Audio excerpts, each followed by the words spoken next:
Sir, we are coming to a break in 1 minute, yeah?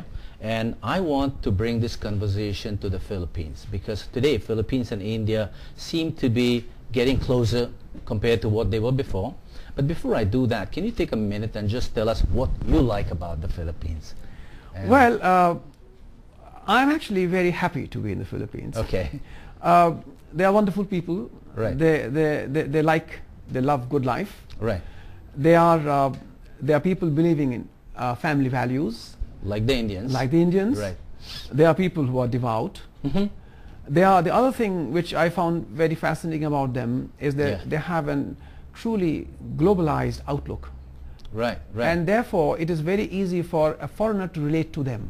yeah, There is Asianness in them, and Yeah. that is what we found in terms of, as I said, family values and so on and so forth. Mm-hmm.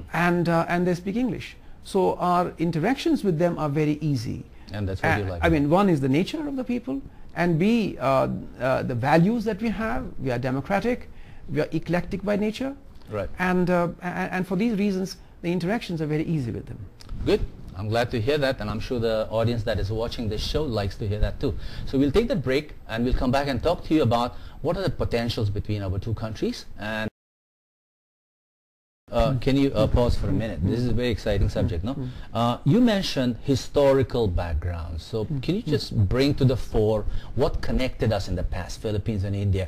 There was a time that Philippines and India were quite far apart, 30, 40 years ago. That was probably because India and Philippines both were rapidly struggling against their past. But there were certain elements that connected us. Was it language or belief system? So is there a story that you can share?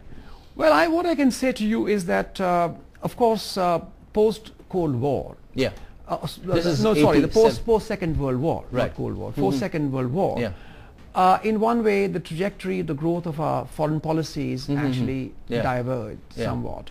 But that is not because of anything, because of, let's say, our own volition. Yeah. The circumstances were Right. such, that's how they developed. But the fact is that historically speaking, we've always been very close. And I can give a couple of examples. For example, the epic Mahabharata, that is epic Ramayana, which is actually, which is an epic which goes back to something like about 1000 BC. Now, in the Philippines, there are different versions Yeah. of the epic Ramayana. Yeah. For example, Mindanao, Yeah. it is called Maharadya Lavana.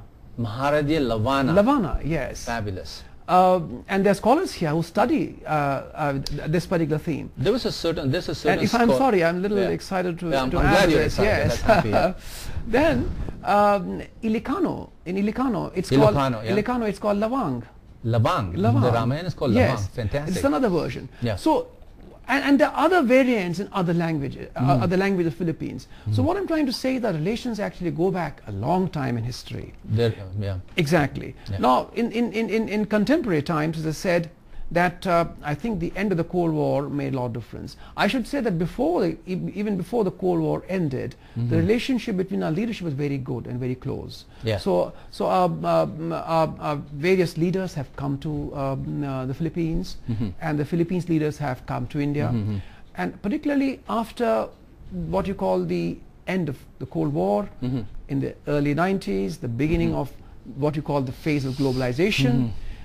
These exchanges at leadership level have increased quite considerably, Yeah. bilaterally and the India-ASEAN context. Great. So that really is what